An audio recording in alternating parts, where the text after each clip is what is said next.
بسم اللہ الرحمن الرحیم۔ آپ دیکھ رہے ہیں کرنٹ فورٹینمنٹ۔ پاکستان کی بنیادیں ہلا دینے والے واقعات، سرزمین بے آئین کا چوتھا حصہ ملاحظہ کریں۔ ناظرین اکرام، پیر 19 ستمبر 1960 کو سندھ طاس معاہدہ ہوا۔ پاکستان کے صدر جنرل ایوب خان، بھارتی وزیر اعظم جواہر لال نہرو اور عالمی بینک کے صدر کے درمیان سندھ طاس معاہدے پر 19 ستمبر 1960 کو دستخط ہوئے، جس سے پاکستان کی تاریخ کا سب سے بڑا تعمیری منصوبہ شروع ہوا۔ سندھ طاس معاہدہ یا انڈس واٹر ٹریٹی کے مطابق منگلا اور تربیلا ڈیموں کی تعمیر کے علاوہ 5 بیراج، 1 سائفن اور 8 الحاق نہریں بنائی گئی تھیں۔ اس معاہدے کے تحت 3 مغربی دریاؤں سندھ، جہلم اور چناب کے پانیوں پر پاکستان اور 3 مشرقی دریاؤں راوی، ستلج اور بیاس کے پانیوں پر بھارت کا حق تسلیم کیا گیا تھا۔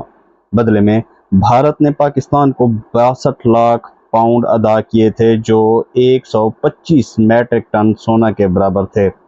اس کے علاوہ پاکستان کو 10 سال کا عرصہ بھی دیا گیا تھا، جس میں الحاق نہروں کی تعمیر سے راوی اور ستلج کی پیاس بجھائی گئی تھی۔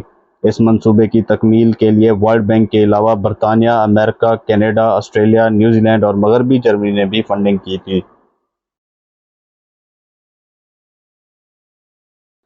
ناظرین، یاد رہے کہ پاکستان میں دنیا کا سب سے بڑا نہری نظام انگریزوں کا اس خطے پر بہت بڑا احسان تھا، جو 4 کروڑ 50 لاکھ ایکڑ زرعی زمین کو سیراب کرتا ہے۔ 1909 میں شروع ہونے والے اس عظیم منصوبے کے ذریعے دریائے سندھ پر تربیلا ڈیم کے علاوہ 85 چھوٹے ڈیم، 19 بیراج، 45 نہریں، 12 رابطہ نہریں اور 7 لاکھ ٹیوب ویل قائم کیے گئے تھے۔ 1932 میں سکھر بیراج مکمل ہوا تھا، جو دنیا کا سب سے بڑا آب پاشی کا نظام تھا۔ قیام پاکستان کے بعد سب سے بڑا منصوبہ سندھ طاس معاہدہ تھا۔ ناظرین اکرام، عام طور پر جنرل ایوب خان کو یہ کریڈٹ دیا جاتا ہے کہ انہوں نے یہ ڈیم بنائے تھے، جبکہ تاریخی حقیقت یہ تھی کہ موصوف کا اس زمن میں جو کردار تھا وہ صرف ایک ایسے معاہدے پر دستخط کرنے کے سوا کچھ بھی نہ تھا جس پر قیام پاکستان کے وقت سے کام ہو رہا تھا۔ منگلا یا تربیلا ڈیمز بنانا کسی طور پر بھی جنرل ایوب خان کے کارنامے نہیں ہیں، نہ ہی ان کی سوچ، خیال یا ارادہ تھا، بلکہ محض ایک اتفاق تھا کہ اس وقت وہ صدر پاکستان تھے جب اس معاہدے پر دستخط ہوئے تھے۔ ناظرین اکرام، ستمبر 1959 کو نئے شہر کی تعمیر کا ماسٹر پلان منظور ہوا اور اس کمیشن کا سربراہ بھی جنرل یحییٰ کو بنایا گیا تھا۔ اس دوران دارالحکومت کراچی سے راولپنڈی منتقل کر دیا گیا تھا، جو پاکستان کا عارضی دارالحکومت بنا۔ 24 فروری 1960 کو وفاقی کابینہ نے نئے دارالحکومت کا نام اسلام آباد رکھنے کا فیصلہ کیا، جس کا اعلان وزیر اطلاعات و نشریات جناب ذوالفقار علی بھٹو نے کیا تھا۔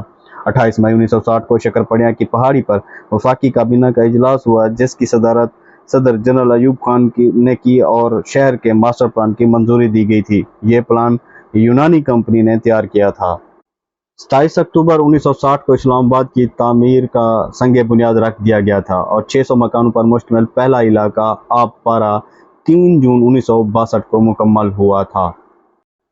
1 مارچ 1962 کو جنرل ایوب خان کا آئین نافذ ہوا، جس میں بنیادی انسانی حقوق کی مشروط ضمانت دی گئی تھی۔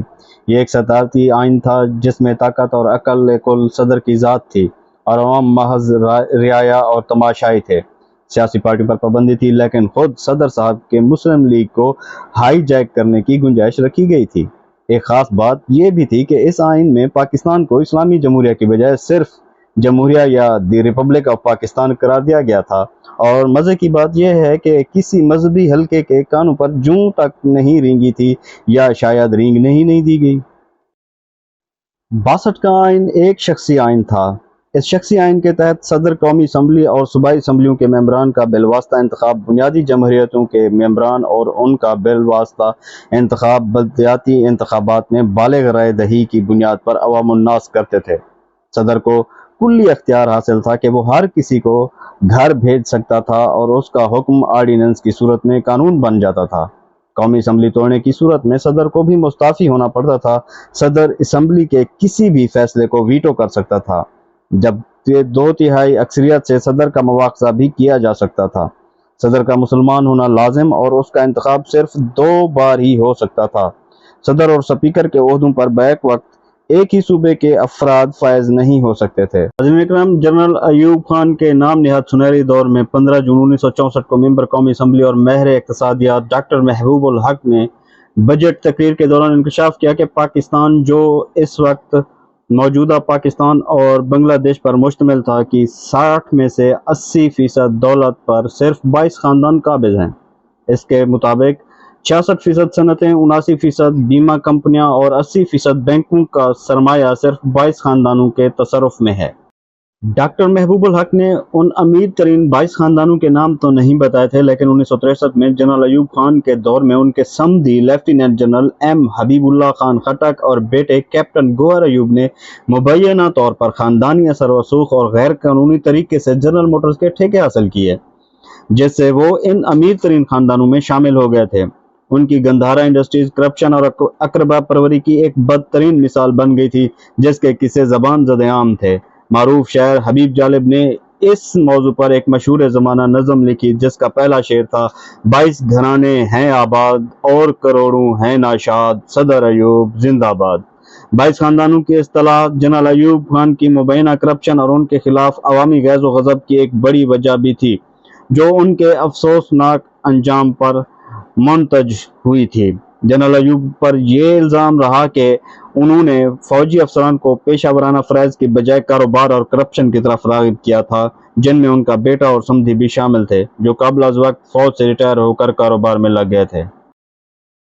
2 جنوری 1965 کو پاکستان میں ہونے والے صدارتی انتخابات میں اپوزیشن پارٹی کونسل مسلم لیگ کی رہنما محترمہ فاطمہ جناح نے جب 6 نومبر 1964 کو مشرقی پاکستان کا دورہ کیا تو ان کی جگہ جگہ پرتپاک استقبال کیا گیا تھا۔ بنگالیوں نے والہانہ انداز میں انہیں خوش آمدید کہا، یہاں تک کہ عوامی لیگ کے لیڈر شیخ مجیب الرحمان ان کے ساتھ ساتھ رہے اور ان سے بھرپور تعاون کیا تھا۔ یہی جوش و خروش اس وقت کے مغربی پاکستان میں بھی تھا، جہاں انہیں ایوبی آمریت کے خلاف ایک علامت سمجھا گیا تھا۔ ناظرین، مشہور زمانہ ملی نغمہ جاگ اٹھا ہے سارا وطن شوکت علی اور مسعود رانا نے گایا تھا۔ بہت کم لوگ جانتے ہیں کہ 65 کی جنگ کا ایک مشہور زمانہ یہ ترانہ ساتھیو مجاہدو جاگ اٹھا ہے سارا وطن اصل میں محترمہ فاطمہ جناح کی انتخابی مہم سے متاثر ہو کر لکھا گیا تھا۔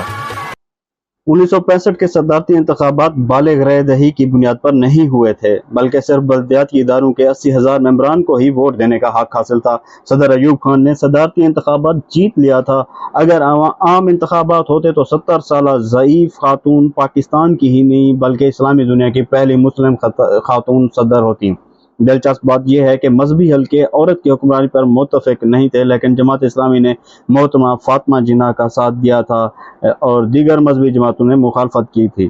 یہاں پر ابوالعلا مودودی صاحب کا ایک جملہ جو کہ بہت مشہور ہوا تھا کہ صدر ایوب میں 99 خامیاں ہیں اور ایک خوبی ہے کہ وہ مرد ہیں، جبکہ فاطمہ جناح میں 99 خوبیاں ہیں اور ایک خامی یہ ہے کہ وہ عورت ہیں، اس لیے ہم فاطمہ جناح کا ساتھ دیں گے۔ ناظرین اکرام، سرزمین بے آئین پاکستان کی 5ویں قسط جلد اپلوڈ کی جائے گی، تب تک کے لیے اللہ حافظ۔